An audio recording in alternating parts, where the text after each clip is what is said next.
there. So having worked in retail for quite some time now, I was just thinking about like odd people that have sort of stayed in my memory, having served them. When I was serving this elderly woman, I remember her saying, "Oh, are you an albino?" And I sort of said to her, trying to correct her, saying, "Yes, I am a person with albinism." And she was like, "Oh, I'd never seen one of them before." And I was sort of like, okay. I laugh about it now because it's quite funny, but when at the time I remember being quite offended by it, and I felt like, oh, I'm not some kind of animal in a zoo to be looked at. I am a human being, part of the rest of society. So that's why I thought today's video would be about albinism.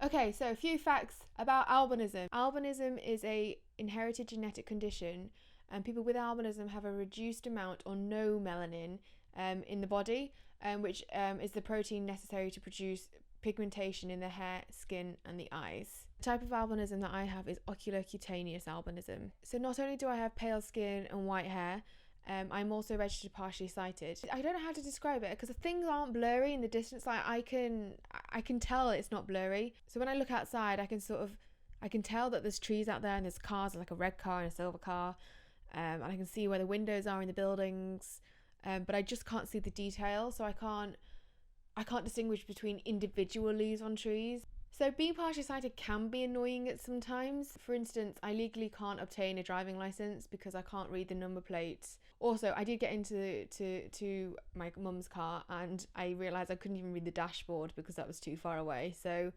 I wouldn't even know how fast I'm going or how fast I'm travelling. So that wouldn't be helpful, guys. So it is kind of annoying because I don't have that independence that I know other people have or do have. I do have to rely heavily on public transport, which is fine because I don't mind getting the bus. It's quite peaceful, but it is annoying when it's an extra 20 minutes onto your journey and you have to abide by their schedule. You can't sort of go when you want to go. But I also have to use this thing called a monocular, which is like this black rectangle thing where I sort of look at. And so yeah, I use this. It's like a mini telescope, and I sort of use this to sort of see signs, see notice boards, to see train times and bus times. So yeah, so this helps me on a day-to-day basis. I think I'd be lost without this, and if it breaks, then I am pretty screwed, but I will have to, that's one thing I should probably try and find a replacement. That's one thing I need to do.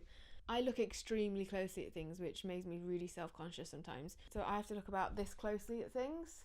I also had to be really careful in the sun with my skin, so as I'm really sensitive. So the melanin and pigmentation is what is a natural protection against sun in your skin. But since I don't have a lot of that, I have to put on lots of sun cream, and it's like the highest factor, like factor 50, because I will burn really easily. I will burn when there's no sun about. I could burn probably in overcast. I have been burned in overcast weather because I've totally forgot that I could be burnt, which is really annoying because I hate putting on sun cream.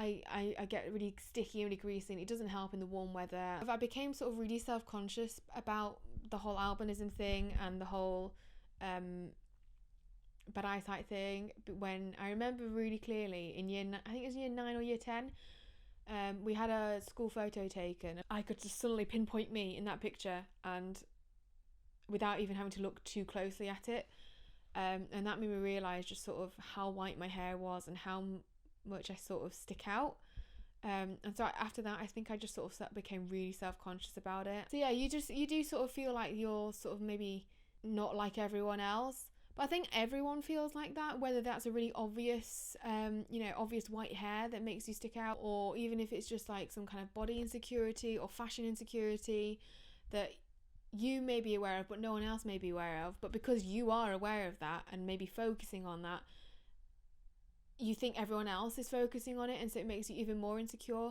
And actually that's, it's not a nice feeling, and it's horrible, and I hate that. And I think it's one of those things that as you grow up you will just sort of start to learn, or at least that's what I'm hoping. I'm hoping as I grow up I will become happier with my flaws, but I do hope, when you grow up, I think you sort of those things become less significant, or at least I hope so, and that's what I'm hoping.